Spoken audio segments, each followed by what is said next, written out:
We'll put it like that. Nice. What's it like? I was actually there in attendance in Cleveland for Coe's first career NFL touchdown, which was awesome. And, Awesome.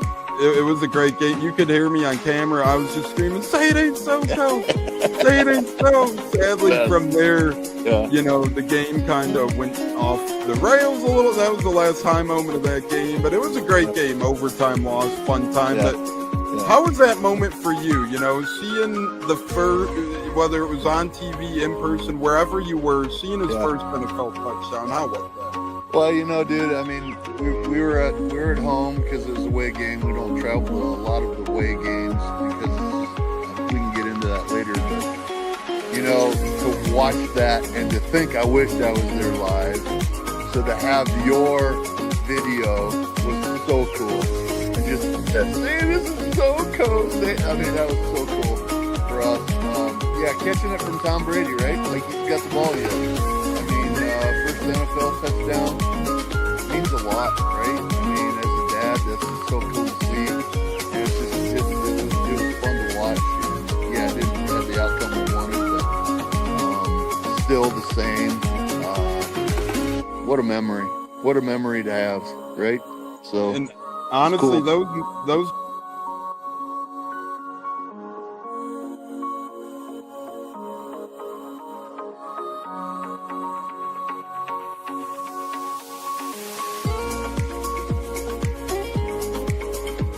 one of the best guests ever, the Buccateers in the house tonight. You guys hear him on Tampa radio all the time. He's one of the best in the business. My favorite personal in the business. That's why I'm elated tonight.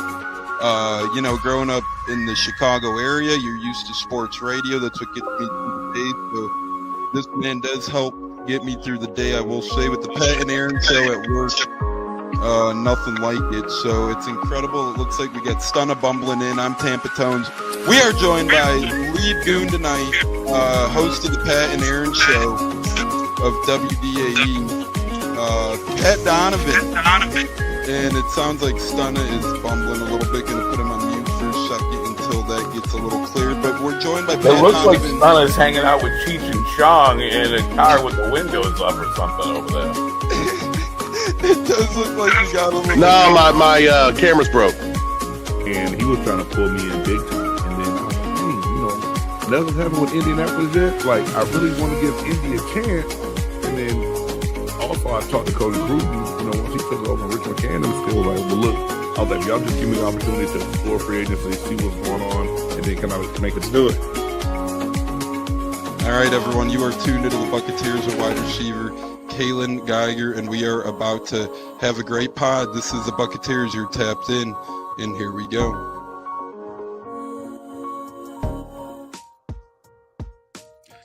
Howdy ho, howdy hey, how the hell is everybody?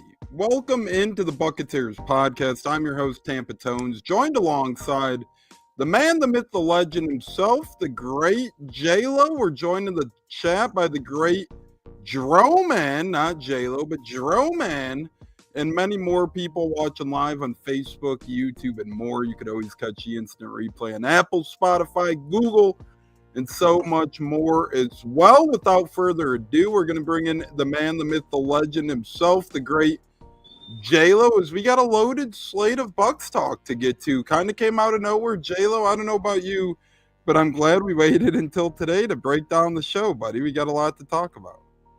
Yes, sir. Yes, sir. How you doing, Tone? I love the polo, man. Looks good on you. Mickey Mouse. Love it.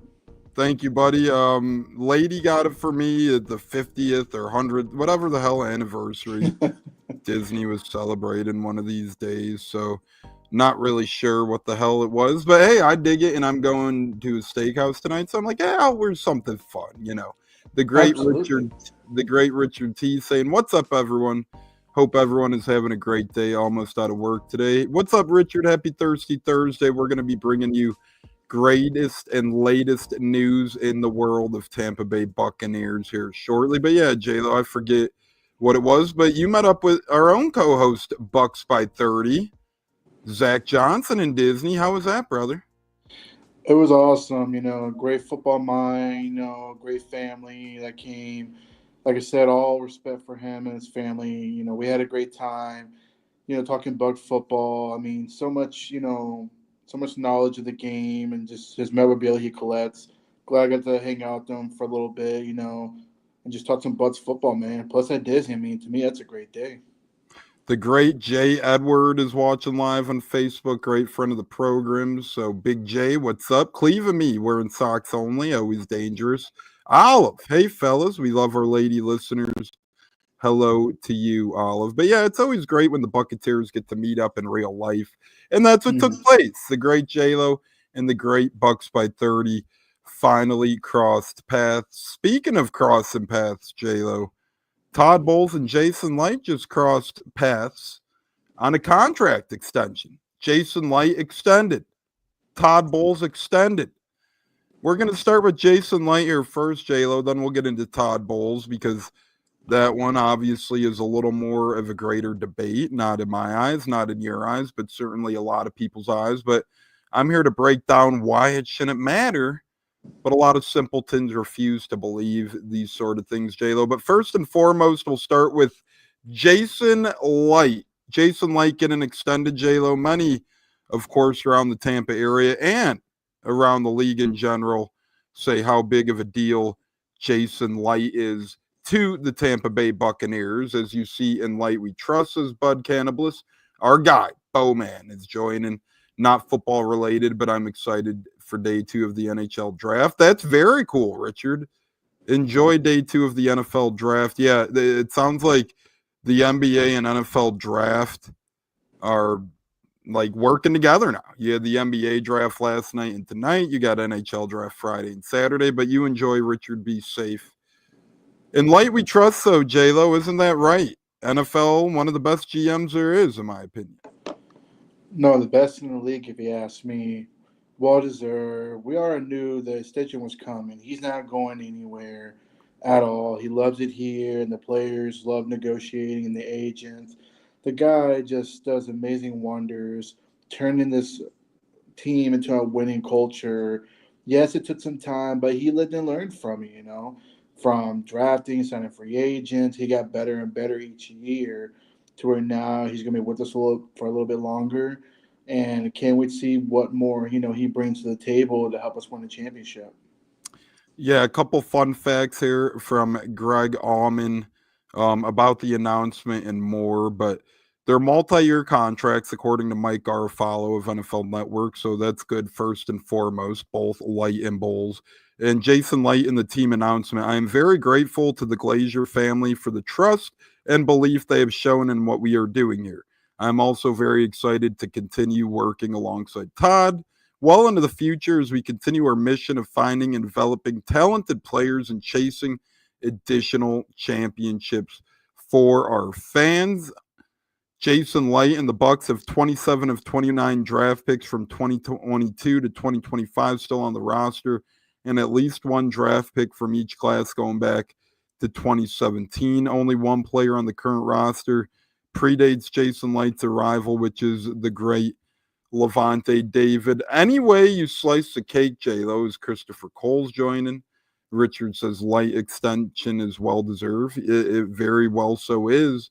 Any way you slice the cake, J-Lo, this guy's been a master class at drafting.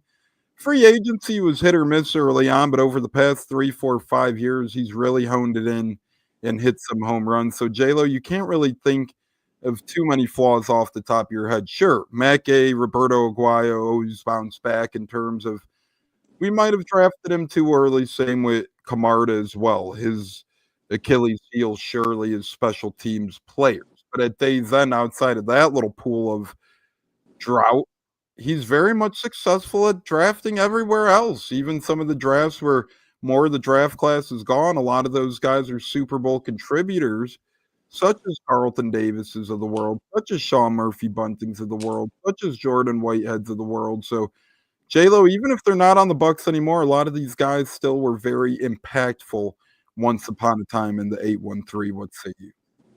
It just goes, you know, how smart Jason Licht and everybody working under him, Mike Greeny, Jacqueline Davison. I mean, the rest of them, you know, below, they know what they're doing. They know how to bring in the talent in here, guys that want to make in the NFL be professionals, even though some of them don't stay here, they still go somewhere else and get a pretty good hefty payday, if you ask me. So for the most part, I mean, Light's just one of those guys that that's very good to negotiate, and he sees professionalism in these players that's get drafted or even unsigned free agents. So shout out to Jason Light on that. I mean, I think he's just made great moves as of late to where we can really contend for a championship. Couldn't agree more. It's just a great time to be a Bucs fan. Jason Light really was brought in with the help of Lovie Smith, but since then he's taken off here in the 813, helping the success on the field, helping the good stuff off the field as well. I mean, this is the guy who brought in Mike Evans. He helped lure in Bruce Arians, actually traded for Bruce Arians, of course. A lot of people pressured him to promote Dirk Cutter to head coach, so he did that. So, J-Lo, a lot of people forget that Jason Light is really only truly hired one head coach in his time here in Tampa, and that was Bruce Arians, because Dirk Cutter was a cutthroat promotion that the fans and front office wanted, and Todd Bowles was Bruce Arians' handpicked choice to fill his shoes. So in reality, J-Lo, Jason Light and the coaching hiring is a big one-for-one with Bruce Arians, who, by the way, brought us a Super Bowl, and now it's continued growth and success with Todd Bowles. No, absolutely. I mean, Jason Light finally got the opportunity to go out there and pick his coach after the Dirk Cutter situation, thank goodness. But for the most part, moving on. I mean, Jason Light was very, ecstatic to bring in Bruce Arians. I remember watching the press conference very well, and Jason Light made it known, one of the best damn coaches he knows. So that goes to show Light, makes pretty wise choices on his picking on whether it's coach, player, or even front office for another thing. So I feel that Light definitely has come a long way. And Richard has a comment on Todd Bowles. We're going to get to Todd Bowles here in a couple minutes because a lot of people want to get to Todd Bowles, talk Todd Bowles and his extension. And a lot of people think like Richard, but I'm about to explain why the extension makes sense. But we'll get into that here shortly about head coach Todd Bowles. While Jason Light is soaking in the sun with his extension, J-Lo, do you think it's possible our co-host Zach Johnson, the great Bucs by 30, who's exploring the great world of Orlando and Disney at this time? Shout out Zach. But J-Lo, you think it's possible that Jason Light gets into the Ring of Honor when it's all said and done? Yes, absolutely. I think he sure will whenever he decides to, retire, which I don't think is going to be anytime soon. I think he's well deserved to be in the Ring of Honor. He's just done things that I don't think I've ever seen as a GM, general manager of the Bucs. No disrespect to Rich McKay for helping us build a Super Bowl team in '02, but then he went off and left, and then everything just went downhill pretty much after that. So, yes, he's well worthy of Ring of Honor, and I'm pretty sure most Bucs fans would agree to that with us. Yeah, a lot of Bucs fans would.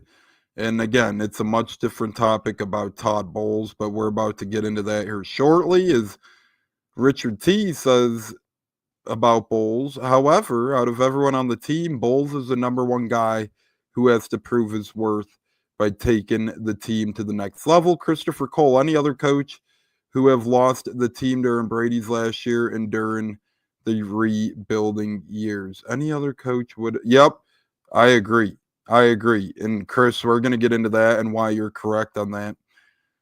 J-Lo, this roster that Jason Light has put together, where would you rank it amongst his time in Tampa? Is it the best roster he's constructed heading into 2025? Is it more towards the bottom? Where do you think this team lies on rosters built by Jason Light since 2014? Woo, man, tough one. It's funny because Zach and I were talking about that, at Disney when we had our little chat. To me, if everybody stays healthy, this is probably the best roster Light has put together. I say compared to 2020's roster. Now the 21 roster is hard to really, argue with, but I think if everybody stays healthy, which I think we will, and plus being fully depth at every position, I feel this is probably the best roster he's put together, even with the draft class he's had right now. I'm gonna say third. I'm Okay. gonna give it the third best roster for multiple Okay. reasons. Number one, I think the upside is probably the highest in terms of the future, right? I would agree there. Yeah. I think this roster is the best upside roster he's ever put together. Yes. Long term, a lot of good young players, and the aging ones are Tampa legends like Levante David, Mike Evans, Chris Godwin. So, phenomenal job for building. You could have young stars for days on this team. You have Yes. Bucky Irving, you have Tristan Wirfs, you have Baker Mayfield, Kalijah Cansey's a budding star, Winfield Jr., all pretty young as well. Abuka could be another one. Guys all over the place have star Yes. potential. So I will agree in saying I think it's the best potential Bucs Yes. roster. But the way he constructed 2020, I don't care it's Tom Brady. Do you know how hard it is to construct a Super Bowl winning roster in one season when you change a quarterback position and the COVID wonkiness? That's damn near impossible to do, right? So Yeah. I got to go ahead and give 2020 the number one edge just because you go out and you get Tom Brady. That's about as big. Going from Jameis to Tom Brady, you're not going to get a better QB upgrade than that, pretty much. He went out and brought in Antonio Brown. I know he's a goofball. I know he's crazy. I know a lot of kookiness, but Hall of Fame player if he didn't go crazy. He went ahead and he traded for Rob Gronkowski, a Hall of Fame player, right? So that's already 3 Hall of Fame players that he brought in 2020. He drafted Tristan Wirfs, which could be a Hall of Fame player. Absolutely. If he stays healthy, I agree. He brought in Leonard Fournette and LaShawn McCoy, 2 veteran running backs. Yes, maybe not as great as Bucky in terms of, again, upside, but 2 guys where before they came in, they added veteran leadership. LaShawn McCoy had a Super Bowl ring. Leonard Fournette was hungry. Those are very, very, very 2 big signings in 2020 as well. And then you go defensively, they re-signed Ndamukong Suh because remember, he was only on a 1-year contract at that point in time. He drafted Antoine Winfield Jr. Just hard for, again, not only kept Shaq Barrett around, but got him a big payday. He brought Shaq Barrett in the year prior, I know, but still was able to keep him here in 2020 after that huge 2019. Just one of those things where I really can't argue. We won a Super Bowl this year. That's a different story, but I can't argue 2020. To me, that has to be number one. And I get it. Again, I think this roster is more upside, J-Lo. Yes. But hard to argue the construction of 2020. No, I mean, and that's where it becomes hard. It's hard to really decide. But yes, as far as the past goes, 2020 will forever be one of the greatest rosters, especially going through COVID. And then plus, 21 season I felt was pretty well depth as well. Just a lot of bad things happened. So I'll reconsider and probably say 2020 definitely number one as far as that goes. And then number 2, I would have to say probably the 21 roster because they were well built. Everybody came back, got the band back together. Bingo. It's just, How often do you retain? I mean, we lost Ryan Smith, and no offense, guys like that, right? But yeah. no one big. No, not at all. I felt like that's another thing that's hard to do, cap consideration. That's really hard to pull off. They were able to pay Shaq Barrett during free agency before after the 20 season, they finally paid Shaq Barrett. And then they were able to bring back Ndamukong Suh. Even Antonio Brown took a little time. And then Rob Gronkowski coming back because he was pretty much on a 1-year basis as well from after his trade. So that to me, I would say number 2. But like I mentioned earlier, if this season goes to as I think, as we all think, you, me, and Zach, if everybody stays healthy, I feel this could be the best roster. But you are right, though. We need to wait and see on that before we start comparing over a Super Bowl roster. And we can't forget about the 0-2 season as well. I felt that But right that now. wasn't Jason Light. Remember Oh that. yeah. Good point. Never mind, Jason Lane. I'm going too far back. Thank No, you. hey, that's great. You're good point on that. But in terms of Light, I think these are the Yes. top three: 2020, 2021, 2025. Now, Bud tries to punch back. Some would say Brady helped build it, but again, who brought in Brady? Jason Light. So Yes. any extension of Brady is Jason Light, because Jason Light, right, wrong, or indifferent, is the one who brought in Brady. And sure, Bruce Arians could have helped. Who brought in Bruce Arians? It all goes back to Jason Light. So Yes. you could make the point then Evans and Godwin re-signed because of Baker, maybe, or at least he had a part to do with it, right? Or you could say Baker Mayfield came back because where does this game end? Is my point. Where do you stop saying then? Oh, Evans and Godwin could be the reason why Baker came here. So you could really make that case for anything at that point where people would have that. And sure, this is Light's draft team minus a few players, but again, so then are you going to discredit Baker re-signing because Evans and Godwin are here?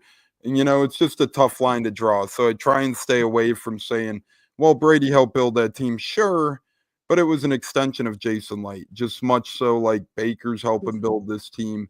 Mike Evans is helping build this team, and Chris Well, Godwin. plus, not to cut you off, Tones, but also Baker came on a pretty, cheap deal, like a real prove-it deal, where he could have stayed with the Rams and probably got a better payday and wait for his turn to start. I mean, that's another thing you got to consider. And then he signed a pretty friendly deal to stay here to help bring in other players. And you don't see many players doing that for other teams. They want to get the bag and keep it rolling. So Jason Light is a big part of that. Yeah, you can say Brady, but like you said, he's the one that brought Brady here. He's the one that recruited him along with Bruce Arians, who he also brought Bruce Arians out of retirement. So yes, Light does get most of that credit with some assistance with Tom Brady and Bruce Arians. But like you said, it all reverts back to Jason Light. And Bud, I'm agreeing with you, brother. I'm just saying, I agree with you. It all revolves back to Jason Light knowing talent. And that's why when the haters do say, oh, he signed him, it's like, okay, well, I'm glad he took the home, right? Akeem Hicks. Oh, well, that was okay. We needed that at the time. And, what do you want the guy to do? We're going to talk about him a little more here and wrap up, but Jason Light is a great, great general manager, one of the best in the business right now, if not the best in the business, and will go down probably as the Bucs' best general manager of all time. Same, bud. This roster is incredible. I keep telling J-Lo, I keep telling others. Kalijah Cansey, look out for all pro play from him. If he stays healthy the whole year, Kalijah Cansey will not only be an all pro, but he'll be in defensive player of the year consideration. And I think that helps with the head coach, Todd Bowles, J-Lo, who as well was extended today, brother. No, absolutely. And you and I go back to the 23 season where fans were pushing for us to fire him, especially when we started losing some games. But then you and I both said it on the show a few times. People want to go back and look at the 23 season. You and I both were believers saying, let him finish the season and see if these players give up on him. And guess what? They didn't, because the players respect him. He has respect in that locker room and the coaches. So that to me, I feel is very huge. Just like last year, Tone, we did the same thing again. Fans were putting him on the hot seat, and he's still on the hot seat. He was also showing me yesterday when they went through tiers of coaches, still on the hot seat, which is head scratching. They just don't get the fact that these players want to play for Bulls. He can't control those injuries that happen. It happens. But him getting that extension shows that this ownership has strong faith in him, along with Jason Light. Continuity is important as well, right? Agree. We all talk No, about agree. roster continuity in terms of players, but coaching staff as well, Yes. especially when you're losing offensive coordinators like the Bucs are. Todd Bowles has found great OCs. The last two he's found have got head coaching jobs. I think that gives credit to Todd Bowles and his knack of finding talent on the coaching staff. Also, Defensively, Casey Rogers got a mini promotion going to Detroit this year. Todd Bowles has 3 straight NFC South Division titles. Tom Brady had a disastrous last year in Tampa, divorce and all, big distraction. Todd Bowles kept that team together, not Tom Brady. Todd Bowles got that team into the playoffs, not Tom Brady. Todd Bowles kept that band together. So, again, then he comes back with Baker Mayfield and first-year offensive coordinator Dave Canales, who no one ever gave a chance to. What does he do? Win the NFC South, and, oh, by the way, I'm going to win a playoff game. Then he gets poached, Dave Canales, who, by the way, they should have got comp picks for, but the NFL rule's stupid. Oh, the Rooney Rule only applies to 2-year coordinators or longer. Makes no damn sense. Makes absolutely no damn sense. The Bucs should have got comp picks for Dave Canales, but that's irrelevant. But regardless, then you get Liam Cohen in, and he grooms Liam Cohen to be a head coach. So he grooms Dave Canales to be a head coach. He grooms Liam Cohen to be a head coach. Makes the playoffs both years. Again, brings in a new OC this year, in-house, Josh Grizzard. Maintains players. If players didn't like Todd Bowles, they would not stay in Tampa. Mike Evans has signed multiple contracts with Bowles around now, whether he's been DC or head coach. Godwin has done the same. Defenders love to play for Todd Bowles. They say that themselves. There's a reason why Hassan Reddick chose here to rejuvenate his career. He said so himself. Todd Bowles blitz packages. The roster was banged to shit last year. Defensive backs went down in preseason, early on in the season. Friend of the program, Tyreek Funderburk, had to step in as a UDFA and start football games. Whitehead was a flop of a signing. So a lot of things were not his fault. Hell, we had to go get Shaq Barrett out of retirement to come play for the Bucs. That's how banged up we were. So anyone who wants to give Bowles a lot of crap, do you. But just reevaluate you do next time. He's had a lot of success here. And J-Lo, this extension does not mean he's guaranteed to stay here long term. Remember Coach John Gruden got an extension in 2008? He was fired after the 08 year. Raheem Morris came in 09. Yep. I remember very well. That was very sudden when that happened. Same owners, by the way, the Glaziers. Same owners. Exactly. I remember it very well, like it was yesterday. That's me, things fell apart, at the end of the season. And literally about a month later, Gruden gets fired because they didn't want to lose for Raheem Morris because they felt he was the Nets Mike Tomlin, young Mike Tomlin up in the league. They didn't want to lose him, so they ended up firing Gruden for that. And they live and learn from it, I feel. But I do agree. I do feel Todd Bowles' job, still can be at risk, but I don't see it happening this time around. I don't see the Glazers making that same mistake again.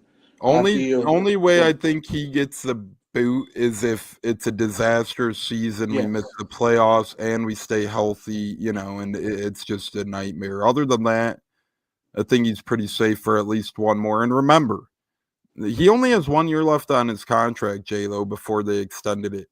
So it does no harm, no foul. Coach's money doesn't count against the cap. The Glaziers have enough money to pay him out if they fire him. His contract doesn't count against the cap. And let's remember Dallas Cowboys situation just this past offseason, J-Lo. They wanted to keep Mike McCarthy. His contract was up. By the time the two sides were flirting, they couldn't tango together. Hell, next thing you know, all the good head coach candidates were gone. They had to hire someone from within that they didn't really want to do. No, exactly. And that's where I feel the Glazers are living and learning from it. They're watching other franchises make mistakes like Dallas. I mean, there's other past teams that have done the same thing. Mm-hmm. So I just feel that, the ball is in their court and they're going in the direction with Jason Licht and Todd Bowles. And Bowles, like you said, I feel, deserves the payday. He deserves a good payday. After all, the drama he has gone through the last 3 years between fans calling him out, in the 22 season, we can't even count that. That wasn't even fair to him because Brady definitely was not all there like he should have been. But Bowles is going to focus on the team than just one player. And that's where, to me, that's a big head coaching trait if you're going to run a football team. Couldn't agree more. And for those who live under a rock, Todd Bowles and Jason Light are here to stay. Is our guy, Mr. Magic. Yo, boys, predict Bucky's stat line for the season. A lot of yards, a lot of touches, a lot of touchdowns. That's my prediction. A lot, a lot, a lot. Bud says, do you think if Cohen or Canales finish with a better record would hold weight against Bowles? No. Again, No, look not at at what, all. J-Lo, we'll get to you here. But look at what Canales did in year one with Carolina compared to look at what Bowles did in year one with Tampa. Bowles had, Tom Brady who wanted out. Even say, okay, year after Brady, okay, you brought him Baker off the street and you reached the playoffs. Canales is already in a bigger hole. And then Liam Cohen, even if they somehow did, which they won't, but even if they somehow had a great run of success, I think that would speak to Bowles. I think that would do opposite, J-Lo. I think that would say, hey, Todd Bowles is able to groom these guys into the hell of a head coach they are. No, I couldn't agree more. I mean, you can't. And to me, you can't look at it like that. Even though it was hard for me to swallow because I was pretty upset, but that's the past now. But to me, if one of these or both coaches are successful this season and finish with a better record, which I doubt, I agree. They all came from the Bulls tree. Bulls brought him in. So to me, it makes Bulls look pretty well on who he knows who to bring in, which is why I don't see us having a downfall at all. If anything, it's a continuity thing. So to me, I feel that I just don't see that happening. There's no way I feel the Jaguars or Panthers will finish with a better record than us. I don't see it. I don't see it either. And, I was impressed with some things Canales did last year, but he has a long way to go, right? He still has to learn the nooks and crannies of the game, in my opinion. And Jaguars, we'll see what Liam Cohen. He was a great X's and O's guy, but we're just not sure if he's a great leader of men yet. Right, J-Lo? Correct. I mean, it takes time.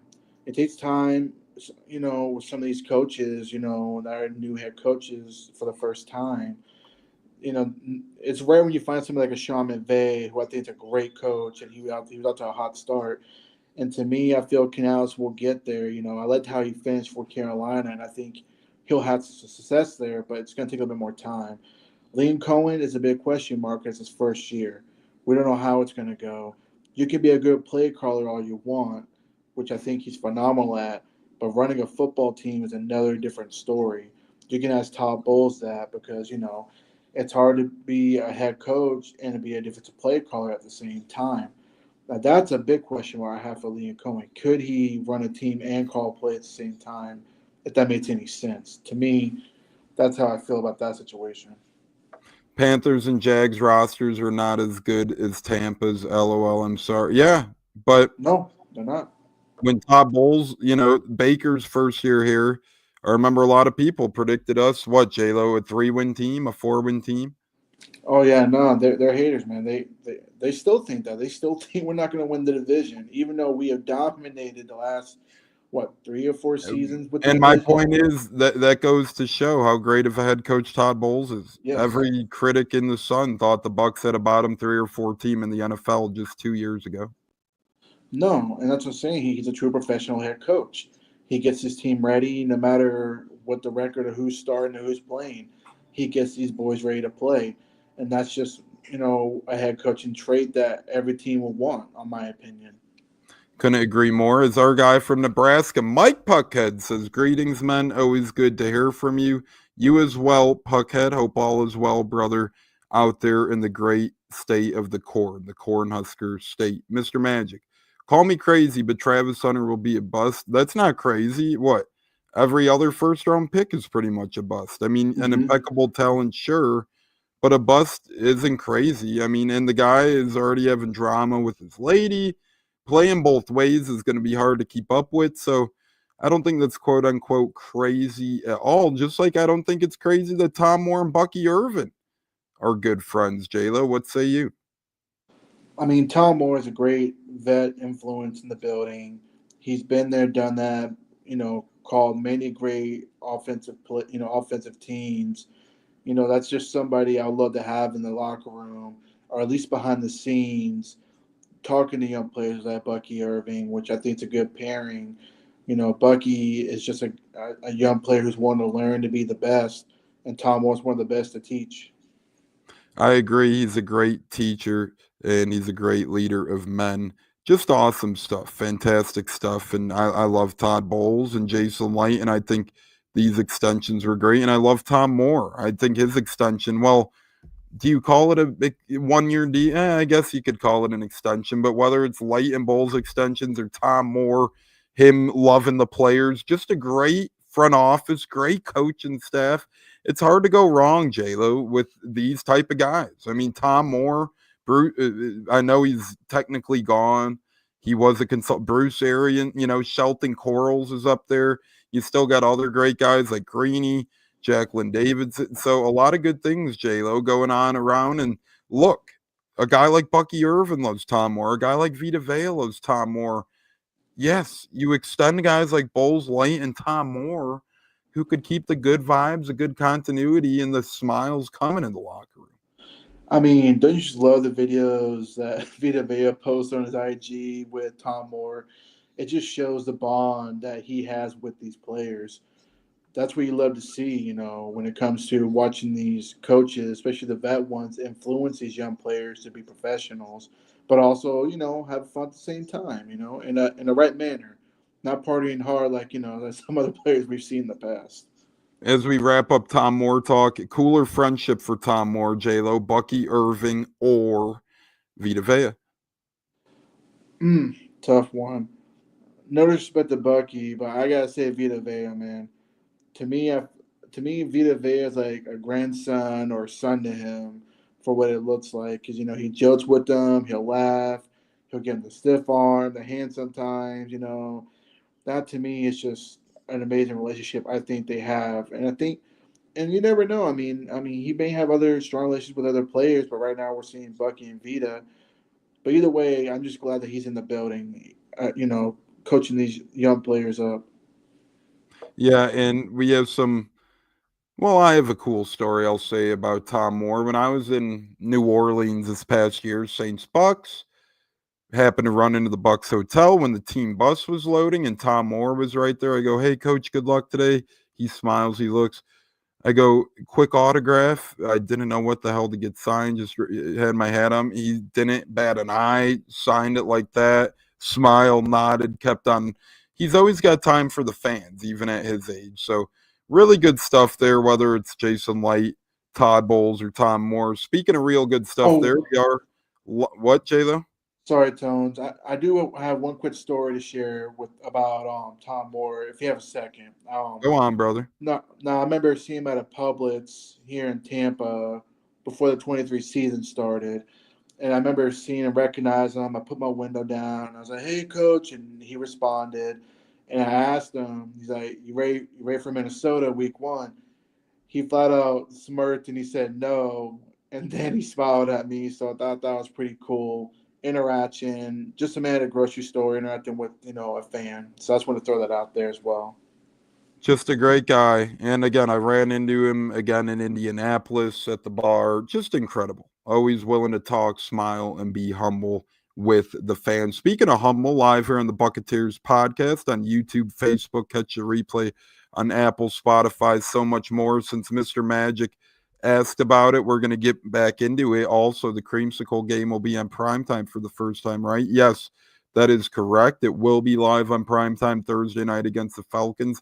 Could be a double whammy or could be a double curse breaker is how I look at it, J-Lo. So good stuff there. But J-Lo also, remember in March, I tweeted about potential away creamsicles. Now the rumors keep picking up, swirling and twirling. But J-Lo, I just want to go. Me and you have been talking about this since March. I heard a rumor back then. So if this comes to fruition, I don't really care about the credit, nor do I want the credit. But I just want people to remember where they heard the little rumor first. And that was right here on the Buccateers back in March. No, agreed. It's been surfacing more that the way creamsicle is looking like it's becoming a real thing. And it's actually going to happen at one of the away games. And I'm hearing Seattle, like everybody else, I think he's hearing. And I think it's really going to happen. I think it's time. With the 50th anniversary, it will make a lot of sense to do that. Every other team is doing it, or at least most teams are. So why not for the 50th season bring it back? Yeah, I tweeted back in March at the creamsicles and somebody said, yeah, and I go, don't count out the away creamsicle. And then in May, I reiterated that with another quote, tweeted that. So we have our receipts. And as Mr. Magic says, they are by far the best throwback jerseys. They certainly damn are. Just awesome, awesome stuff that the Bucs produce jersey-wise, between the pewter, between the red, between the creamsicles, even the alarm clocks. Our guy Bucs by 30 watching live on Facebook is an alarm clock guy as well. Before we get to late add-ons and final words and other things, J.O., upcoming Buccateers schedule, we have Anthony Gaitor, Jacksonville Jaguars assistant, FIU assistant, former Buck. He'll be being the home run hitter, the number 3 hitter, the cleanup hitter for our Legends of the Fall tour, honoring 50 seasons of Bucs ball. So be on the lookout for an exact date, but that's coming up within a couple of weeks in the month of July. And we're going to do another Power Hour, the Bucs Reporter Power Hour, next week, 1 week from tonight, live. We got 4 new breaths of air, voices of reason for this Bucs. It was a great success. Last Wednesday, J-Lo, we had on Matt Matera of Pewter Report. We had on JCL and Sports Illustrated, Michael Plus of Real Bucs Talk, and Greg Allman of Fox Sports. And 6 nights from tonight, next Wednesday, J-Lo, 6 o'clock Eastern, we have the great JP Peterson of the JP Peterson Show, Joshua Kayepo of Pewter Report, Kenny Barrett of the Buck What You Heard podcast and former college football player, as well as Evan Winter from A to Z Sports, for an hour filled of great Bucs talk next Wednesday night, J-Lo, 6 o'clock Eastern. That one's going to be a lot of fun. Absolutely.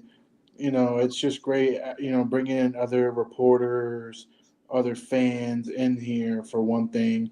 It's going to be intriguing hearing from what they have to say after all the off season and everything.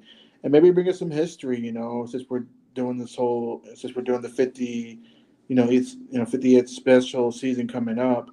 But I like it. It was fun last week. I'm looking forward to next week. I feel we had a lot of fun, and I think they had a good time as well. So I think the ones coming up will as well.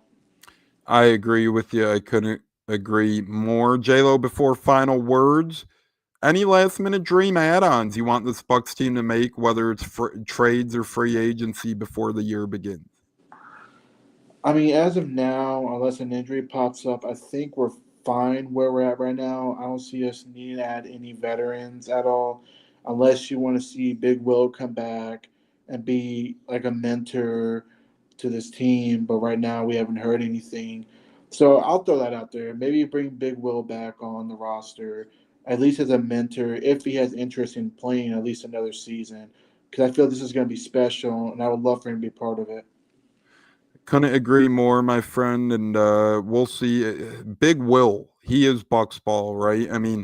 Be honored to have Will Golston back. So I'm on the Will Golston train. Yes, he's older. Yes, he's not what he used to be. But damn it, I want Will Golston here, J-Lo. That's my dream.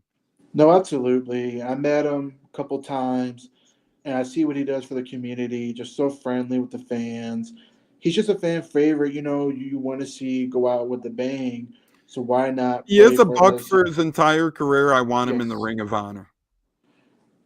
Yeah, it's going to be tough. A lot of competition, but I would be all for it if he got put in the Ring of Honor one day.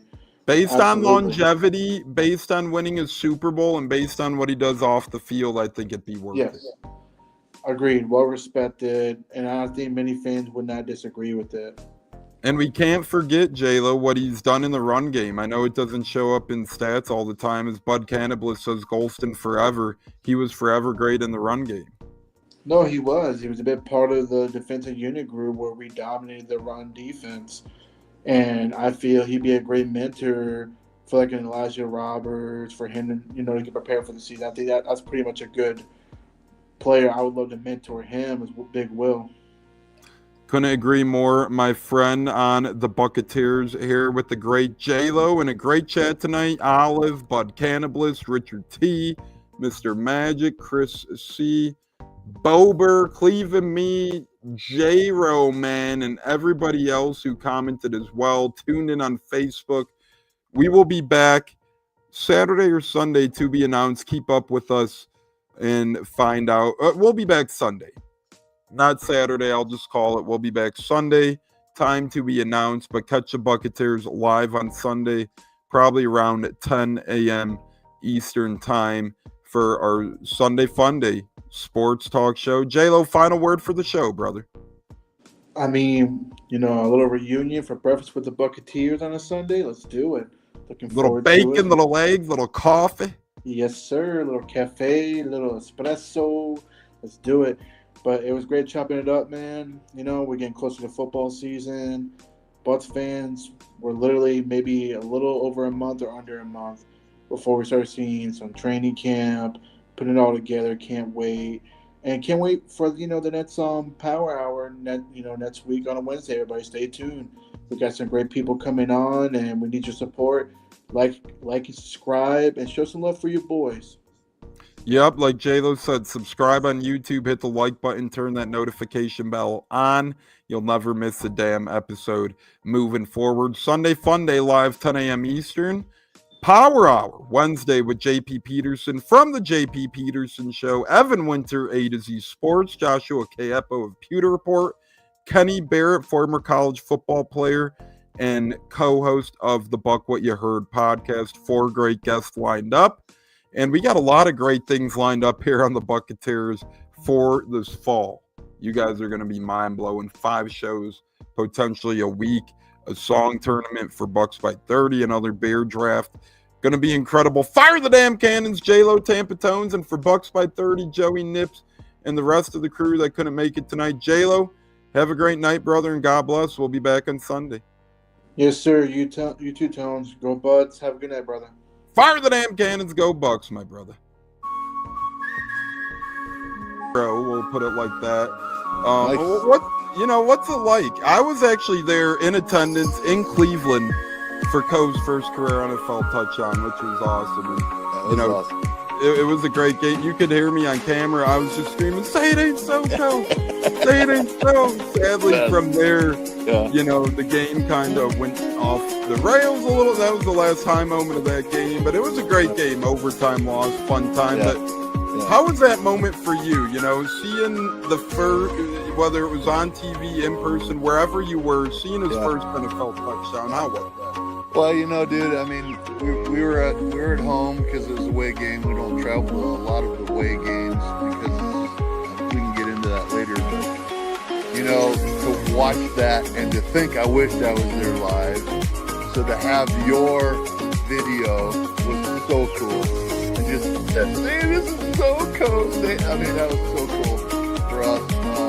Catching it from Tom Brady, right? Like he's got the ball yet. I mean, first NFL touchdown means a lot, right? I mean, as a dad, that's just so cool to see. And it was fun to watch. And, yeah, it didn't have the outcome we wanted, but still the same. What a memory! What a memory to have, right? So, and honestly, cool. those.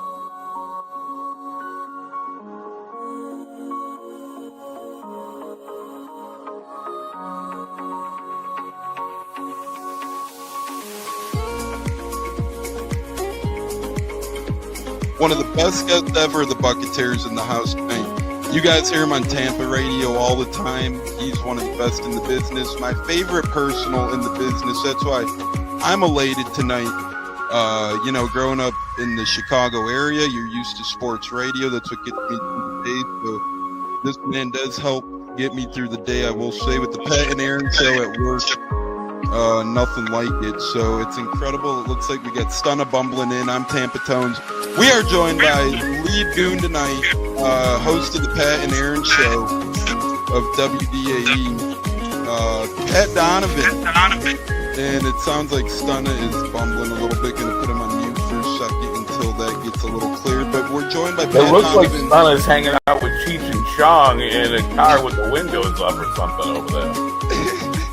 It does look like you got a little. No, my camera's broke.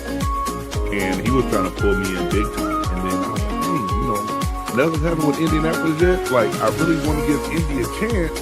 And then also I talked to Cody Gruden, once he took over Rich McCann, still like, well, look, I was like, y'all just give me the opportunity to explore free agency, see what's going on, and then kind of make it do it.